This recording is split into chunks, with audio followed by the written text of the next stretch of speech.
Bonjour, bonjour. Nous allons parler aujourd'hui d'un sujet vraiment important. Lorsque vous voulez, par exemple, travailler dans un pays ou dans votre pays même, il y a deux choses qu'on vous demande souvent. Le CV et une lettre de motivation, c'est-à-dire le curriculum vitae et une lettre de motivation. Lorsque vous voulez, par exemple, voyager pour le Canada et que vous voulez, par exemple, avoir un statut de travailleur qualifié, vous pouvez postuler depuis votre propre pays. Actuellement, c'est possible. Vous pouvez postuler en ligne. Vous pouvez postuler en ligne. Donc, c'est possible. Maintenant, lorsque vous le faites, n'oubliez pas, ici, le CV canadien n'est pas comme les autres CV. La façon de présenter le CV canadien, le contenu du CV canadien n'est pas toujours comme les autres CV. Donc, c'est de ça qu'on va parler dans cette vidéo. On va parler particulièrement du CV canadien. Et dans une autre vidéo, on pourra parler de la lettre de motivation. En fait, plusieurs personnes n'arrivent pas à avoir de l'emploi. Vous pouvez postuler depuis votre pays et faire financer votre voyage par votre employeur, votre logement par votre employeur, votre sécurité sociale, ou bien encore assurance maladie par votre employeur. C'est ça qu'on va voir dans cette vidéo. Nous allons parler de ça aujourd'hui. Bon, ce qu'il faut savoir, c'est que quoi? C'est que un CV, c'est un curriculum vitae. C'est une procédure qui permet de se vendre à un employeur, c'est-à-dire de présenter les qualités qu'on a à un employeur, de montrer à l'employeur que nous sommes la personne adéquate qui doit travailler, par exemple, dans son entreprise. C'est la façon dont l'employeur doit nous regarder. C'est un peu ça, le CV. Et un CV canadien doit être clair, concis et stratégique. Je dis bien clair, concis et stratégique. Un CV ne doit pas être un document dans lequel on met tout. Non. On ne doit pas mettre tout. On ne doit pas mettre tout dans le CV canadien. C'est-à-dire, ça doit être stratégique. Il y a les choses qu'on veut voir à l'intérieur que l'employeur s'attend à voir. Et il ne faut pas lui perdre de temps parce que l'employeur a souvent entre 30 secondes et 1 minute pour parcourir votre CV. Et là, vous ne devez pas mettre n'importe quoi dans votre CV. Il y a des choses qu'on veut voir et les choses qu'on ne veut pas voir. Nous allons commencer par vous expliquer, par vous donner quelques pièges à éviter lorsque vous écrivez un CV, lorsque vous rédigez un CV canadien. J'ai dit tout à l'heure d'être clair. Première des choses, c'est qu'il faut être clair et concis. Donc, parce que l'employeur n'a pas beaucoup de temps pour vous. Il n'a pas beaucoup de temps à vous accorder. Donc, maintenant, vous devez aller droit au but. C'est clair et concis, c'est que vous devez aller droit au but. Mais il y a une manière, il y a une façon de le faire. On va voir dans la suite. Vous devez relire plusieurs fois ce que vous avez fait.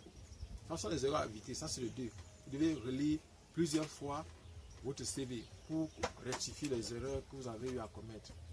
Vous ne devez pas envoyer par exemple, et vous devez parfois faire lire votre CV par une autre personne. Même s'il faut aller payer une personne pour qui vous aide à corriger les fautes que vous avez dans votre CV, ce serait important. Même s'il faut parfois payer une personne, si vous n'êtes pas capable de faire votre CV, vous pouvez payer une personne pour qu'elle vous aide à rédiger votre CV, je vous encourage. Mais sachez que vous pouvez le faire vous-même, en suivant simplement les étapes, en évitant les pièges qu'il y a dans la rédaction d'un CV. Troisième chose, limitez-vous au maximum à 2 pages. Lorsque vous êtes en train de rédiger votre CV canadien, limitez-vous au maximum à 2 pages. N'allez pas au-delà parce que n'oubliez pas, vous ne devez pas fatiguer votre employeur, votre futur employeur. Donc, et vous devez insister sur votre expérience personnelle, c'est-à-dire sur votre expérience personnelle du travail. 4. Vous devez adapter votre CV. Si un poste qui a été proposé, vous devez adapter votre CV au poste proposé. Je vais prendre un exemple simple. Vous êtes, par exemple, informaticien. Prenons le cas d'un informaticien, d'un programmeur. Et un poste sur peut-être le montage vidéo. Vous ne devez pas aller, par exemple, dans votre CV, trop parler de votre expérience sur la programmation, alors que vous êtes, parce que vous êtes programmeur. Non, on n'a pas besoin d'un programmeur. Mais s'il y a des parties, par exemple, dans le montage vidéo où la programmation intervient, c'est sur ça qu'il faut insister. Vous devez parler de vos expériences. Est-ce qu'un jour vous avez fait le montage vidéo? Est-ce que, par exemple, qu'est-ce que vous avez fait? Il y a, par exemple, des montages vidéo qu'on fait directement avec en programmant. C'est-à-dire, on peut faire, il y a on a, par exemple, des logiciels dans lesquels vous pouvez ajouter quelque chose. C'est-à-dire, pendant que vous êtes en train de faire le montage de votre vidéo. Donc, il s'agit de ça. Là, par exemple, vous allez faire part de ça, ce qui est lié.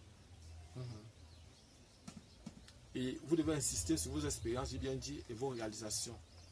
L'employeur, bon, et toutes ces informations que je suis en train de vous donner sont sur le site officiel du Canada. C'est-à-dire, vous écrivez www.canada.ca. Vous allez trouver toutes ces informations que je suis en train de vous donner. C'est vrai qu'il y a des informations qui ne sont pas aussi disponibles sur leur site. Je vous ai parlé l'autre jour, lorsque vous avez donné les 6 conditions, les 6 règles à remplir pour partir au Canada, pour voyager au Canada. Et lorsque vous avez fait part de ça, il n'y avait pas, par exemple, les examens médicaux. Or, normalement, pour aller au Canada, il faut faire les examens. Il faut aussi présenter un carnet de vaccination. Or, ils n'avaient pas fait part de ça sur leur site. Donc, c'est la raison pour laquelle nous, on complète. Étant donné qu'il y a plusieurs personnes qu'on a fait voyager, qu'il y a plusieurs personnes qui sont allées à travers notre aide. Je précise, pour le moment, on ne vous demande pas quelque chose. On vous aide simplement à réussir à réaliser vos rêves. Notre souhait, c'est que vous puissiez réussir et que vous puissiez aussi aider les autres à réussir comme vous. Donc, maintenant, 6. Vous devez quantifier vos réalisations. Vous devez les quantifier, c'est-à-dire vous devez donner la quantité. Par un exemple, si vous avez déjà fait, par exemple, dans une entreprise, vous devez toujours chaque fois dater et quantifier. C'est-à-dire vous devez dire, par exemple, un exemple. Pour les réalisations que vous avez à faire, imaginons on parle toujours tâche vidéo.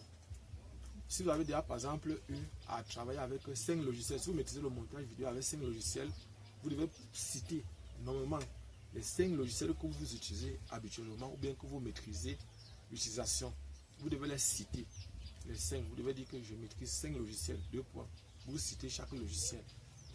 Voici mes 5 logiciels de montage vidéo que je maîtrise sérieusement. Donc, nous sommes à 7. Soyez honnête. L'honnêteté, c'est l'une des choses les plus importantes. Lorsque une personne est devant vous, lorsque vous êtes honnête, vous ne réfléchissez pas trop avant de parler avec quelqu'un, parce que vous savez que tout ce que vous allez dire sera vrai. Ouais, un peu, mais quand vous mentez, chaque fois vous êtes obligé de réfléchir pour dire quelque chose. Donc soyez honnête. Ça c'est 7, 8 maintenant. Faites valoir par exemple vos expériences du travail. Si vous avez même été bénévole quelque part, dites-le. C'est important. Parce qu'il y a des gens ici en Afrique, par exemple, ceux qui sont en Afrique qui disent qu'ils n'ont aucune expérience professionnelle, je n'ai jamais travaillé. Vous avez déjà travaillé, ce n'est pas vrai. Si vous avez vendu les beignets, c'est du travail. Si vous avez par exemple, c'est du travail. Si vous avez par exemple, si vous avez promené pour vendre par exemple quelque chose, c'est du travail. Si vous avez peut-être fait le croissant, le foléré, vous avez vendu par exemple la tiéké, vous avez vendu par exemple le couscous, vous avez préparé la nourriture pour vendre, c'est de l'expérience professionnelle, ne l'oubliez pas. S'il arrivait par exemple quelque part que pendant que vous êtes en train de fréquenter, vous avez utilisé un logiciel pour faire quelque chose comme Excel, comme Word, tout ça, sur des expériences professionnelles, vous devez insister là-dessus. Et tout, si vous avez fait un devoir, si vous avez fait par exemple un projet, vous avez participé à un projet, tout ça c'est de l'expérience professionnelle. Vous ne devez pas penser que l'expérience professionnelle c'est rien que quand on est dans une structure agréée ou bien une structure par exemple étatique. Non, c'est pas de ça. Toute chose que vous faites comme travail est une expérience que vous êtes en train de faire parce qu'il y a toujours un profit à tirer. Et ça, une expérience, vous pouvez apprendre ça aux autres, vous pouvez aussi aider les autres à faire. Si vous avez fait du bénévolat, je précise bien, même si vous avez fait du bénévolat, si vous écrivez votre CV et chaque fois que vous dites quelque chose, s'il y a la possibilité d'appuyer cela avec un document, ce serait l'idéal. Et si sur le document que vous êtes en train de donner, s'il y a les signatures des personnes qui vous ont aidé à avoir cet emploi ou bien qui vous ont aidé à avoir cette formation, ce serait aussi idéal. Donc, on continue, nous sommes à 8. Bon, maintenant 9. donnez vos coordonnées et mettez-les en évidence. C'est-à-dire quand on demande vos coordonnées, mettez-les en évidence. Il s'agit de votre nom, votre prénom, votre adresse courriel, c'est-à-dire votre email. C'est-à-dire si vous êtes à Gmail ou bien à Yahoo, ou bien par exemple, tout ça comme ça. Oui, et votre numéro de téléphone à la première page. C'est-à-dire à la première page, lorsqu'on regarde votre CV, on travaillera sur, je vais vous montrer par exemple des exemples. Comment faire par exemple lorsque vous êtes en train d'écrire votre CV. Donc, je vais vous montrer ça tout à l'heure. Et je vais vous montrer par exemple ce qu'il faut éviter. Les choses, les pièges à ne pas commettre. On va voir ça tout à l'heure. Donc, on continue avec eux. Donc, on a vu qu'il y a au total 9 choses qu'il faut faire. Et voici donc aussi quelque chose. On va voir aussi maintenant 10 choses. Donc, on va voir au total, c'est 12 choses qu'il faut éviter. 12 choses qu'il faut éviter absolument lorsqu'on est en train de faire un CV canadien. Précise bien. 12 choses qu'il faut éviter lorsqu'on est en train de faire un CV canadien. Dans le CV canadien, on ne veut pas voir toutes choses qui peuvent être à l'origine d'une discrimination quelconque.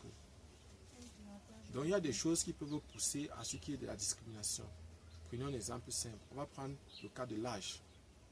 Votre âge peut être un critère de discrimination.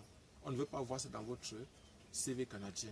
Il y a votre poids, votre taille, votre état civil, si vous êtes marié ou pas, ce n'est pas important. Vos croyances religieuses, on ne veut pas voir ça. On ne veut pas voir ça dans votre CV canadien.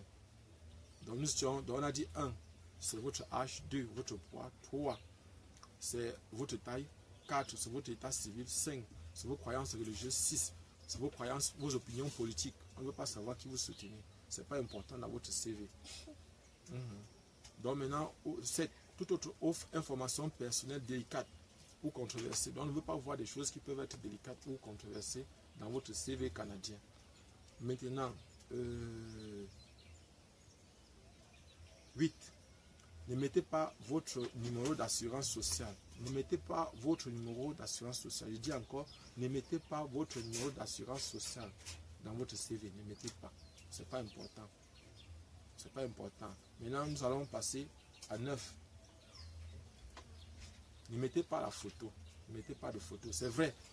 Dans les CV qu'on prend dans d'autres pays, parfois ici en Afrique ou bien en Europe ou en Occident, dans d'autres pays, on veut la photo. Mais la photo peut être un critère discriminatoire. Donc, on ne veut pas voir ça dans votre CV canadien. Ne mettez pas la photo. Ne mettez pas la photo dans votre CV canadien. Je précise bien. Ça peut être quelque chose qui peut pousser à la discrimination. Donc, on ne veut pas votre photo. Ne mettez pas. Ne mettez pas votre photo. N'utilisez pas les pronoms personnels. Les pronoms. N'utilisez pas les pronoms moi, je, mon. N'utilisez pas ça. Travaillez de façon impersonnelle. Et utilisez par exemple les verbes d'action ou les verbes à l'infinitif. Donc, utilisez les verbes à l'infinitif. Ouais, un peu. C'est la meilleure façon. Donc, maintenant, 11. Ne citez pas vos tâches. Ne citez pas les tâches. Énumérez-les. Et éclaircissez. C'est-à-dire que détaillez autant que possible. Vous allez expliquer en donnant, par exemple, les exemples concrets. Par exemple, j'ai travaillé avec, dans ce montage vidéo avec le logiciel VN. C'est un exemple que je prends. Et là, par exemple, avec VN, je sais faire quoi? Je sais faire, par exemple, écrire sur un document, importer une vidéo, exporter une vidéo. Je sais mettre la musique dans une vidéo. Je sais, par exemple, mettre des écritures dans une vidéo. Je sais, par exemple, mesurer le temps. Ce sont autant de choses que vous pouvez citer. Donc, on va revenir sur ça dans des exemples bien précis et des exemples bien particuliers, je précise. Donc, on a dit il ne faut pas citer les tâches. Bon, on a dit ça 12 maintenant. Ne donnez pas des affirmations qui ne veulent rien dire. Ne donnez pas des affirmations qui ne veulent rien dire. Donc, tout ce que vous devez écrire sur votre CV canadien, ça doit être une chose importante, une chose qui a de sens. Ne mettez pas des choses qui ne sont pas importantes sur votre CV canadien. Je vous dis, si vous le faites, ça va vous pénaliser. Et un dernier conseil avant de partir. Très souvent, il y a des gens qui cherchent à voyager, qui cherchent à aller à l'extérieur du pays. Pour le Canada, c'est un cas très particulier. Je vais vous dire ça à chaque vidéo, chacune des vidéos qu'on aura à faire. Le Canada est un pays très particulier. Si vous voulez voyager pour aller au Canada, préparez-vous minutieusement. Déjà, au plan financier, au plan intellectuel, au plan spirituel, préparez-vous à tous les niveaux. Et ce qu'il faut savoir, c'est que parmi les critères qui vont faciliter votre voyage, c'est-à-dire qui vont permettre de voyager facilement pour le Canada, votre âge compte beaucoup. Le Canada, c'est un pays où on a besoin beaucoup plus de jeunes qui ont entre 18 et 25 ans, ou 35 ans, mettons de 18 à 35 ans. On a besoin de jeunes comme ça. Donc, et très souvent, on a besoin donc des jeunes, des personnes qui ont entre 18 et 35 ans. Donc lorsque vous avez déjà à partir de 40 ans, vous pouvez être pénalisé. Mais sachez que vous avez toujours vos chances. Si vous voulez voyager, si vous voulez arriver au Canada, vous aurez toujours votre chance comme toutes les autres personnes. Il y a d'autres voies qui vont vous permettre, par exemple, d'aller. Si vous voulez aller comme travailleur, faire une entrée express pour le Canada, vous pourrez avoir un peu de difficultés. Pourquoi? Parce qu'au niveau du nombre de points, vous ne serez pas tellement favorisé au niveau du critère H. Et l'autre conseil aussi que je voulais vous donner, c'est en passant, c'est que arrangez-vous à bien vous préparer par rapport à l'agent d'immigration qui se trouve de l'autre côté au Canada. Parce que vous pouvez avoir le visa. Arrivé là-bas, il y a souvent 2 à 3 questions, parfois 4 questions. Il doit causer avec vous pendant 5 minutes. Et parfois pendant 2 ou 3 minutes, pendant lesquelles il cause avec vous, il réussit souvent à vous mettre mal à l'aise. Parce que vous avez dit des choses que vous ne maîtrisez pas. Maîtrisez chaque fois. Parce que l'agent d'immigration peut vous empêcher d'entrer dans le territoire canadien. Je vous ai dit, il y a 3 types de frontières. Les frontières terrestres, c'est là où on bat la route. Il y a la route, il y a les trains, on peut barrer, il y a les tramways et les TGV. Il y a les frontières maritimes, c'est au niveau du port. C'est au niveau du port. Donc, au niveau du port, par exemple, il faut traverser pour entrer sur le continent. Vous devez quitter de la mer ou de l'océan pour le continent ou d'un fleuve pour le continent. Et là, vous devez présenter chaque fois votre passeport quand vous traversez une frontière. Maintenant, il y a par exemple la frontière aérienne, qui est l'aéroport. Lorsque vous devez traverser, lorsque vous êtes à l'intérieur de l'aéroport, vous êtes encore dans une zone internationale. Vous n'êtes pas encore, tant que vous n'êtes pas sorti de l'aéroport, vous n'êtes pas encore dans ce pays-là. Parce que c'est quand vous traversez la porte de l'aéroport que vous êtes entré dans le pays. Donc tant que vous êtes encore à l'intérieur de l'aéroport, vous n'êtes pas encore sorti, vous n'êtes pas encore arrivé au Canada. Donc la meilleure des choses, c'est de bien se préparer. L'agent d'immigration peut vous faire entrer. Et quand vous êtes déjà là-bas, il y a des astuces et des stratégies pour rester. C'est-à-dire, peu importe ce qui va arriver. Lorsque vous êtes déjà là-bas, si vous voulez que je vous explique qu'on fasse un CV canadien de façon détaillée, dites-moi simplement, on va faire une vidéo là-dessus. Je vous ai dit, il faut que je vous montre aussi comment on fait les vidéos sur la lettre de motivation. Ce sont les deux choses. Il y a des gens qui sont pénalisés à cause de leur lettre de motivation. Bon, merci. Abonnez-vous, partagez la vidéo, cliquez sur la cloche de notification. Je suis Job Camden du groupe de répétition Nabla à Yaoundé au Cameroun. Donc, s'il vous plaît, partagez le maximum possible nos vidéos. Et si vous avez des difficultés, informez-nous dans les commentaires. Dites-nous dans les commentaires ce que vous pensez, ce qu'on est en train de faire, c'est de ces nouvelles vidéos qu'on est en train de faire. Si vous êtes étudiant et que vous voulez voyager, sachez, et j'ai oublié de vous dire ça avant. Si vous voulez voyager, n'oubliez pas. Actuellement, pour les études au Canada, pour ceux qui ont l'âge de fréquenter, je vais faire une vidéo pour vous expliquer ça parce qu'il faut que vous sachiez que quand on dit que les gens payent, que les personnes payent par exemple la même chose que les Canadiens, c'est pas pour dire qu'une personne de 60 ans, 50 ans va venir payer peut-être la même somme qu'un étudiant de 22 ans, 20 ans va payer au Canada. Donc, en fait, ce que je peux vous dire ici, c'est que sachez que les cégeps sont gratuits. Les cégeps sont gratuits. Cégep, c'est collège d'enseignement et professionnel. Donc voilà par exemple ce que c'est que le cégep, collège d'enseignement général et professionnel. Quand vous arrivez par exemple, le conseil qu'on vous donne souvent c'est de faire par exemple 1 an au cégep ou 2 ans au cégep pour directement avoir la possibilité de travailler. Vous pouvez travailler directement, après être passé au cégep. Mais après ça, vous pouvez par exemple sans aller à l'université. Ça va dépendre des conditions. Donc, dans les commentaires, vous allez me dire quelles sont vos conditions. Et s'il vous plaît, faites attention, il y a des agences agréées. Nous, on vous donne des conseils, mais sachez qu'il y a des agences agréées pour ça.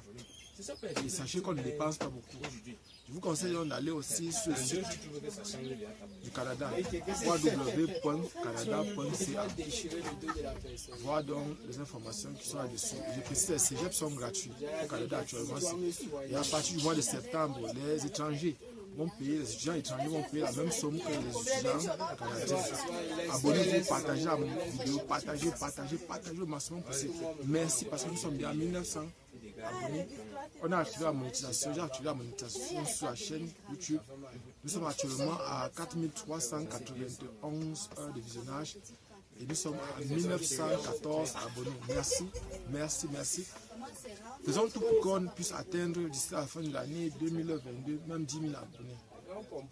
2022, 2023, même 10 000 abonnés, c'est possible. Avec notre chaîne YouTube, c'est possible qu'on atteigne 10 000 abonnés et qu'on dépasse même la barre des 10 000 abonnés. Ceux qui veulent se lancer sur YouTube, je vous demande, lancez-vous. Lancez-vous. Ça fait 1 an, 1 mois, 1 semaine que notre chaîne YouTube existe. Et observez ce qu'on a déjà obtenu. Actuellement, on a acheté la monétisation. J'attends avoir 10 $ pour qu'on puisse m'envoyer la lettre avec, par exemple, le numéro, le code à 6 chiffres qui va introduire pour commencer à être monétisé. Bon, actuellement, j'ai déjà monétisé la chaîne, j'ai déjà placé la publicité sur toutes les vidéos et actuellement, on attend. Je vous dis encore merci, merci, merci, merci, merci, merci. Merci. À la prochaine.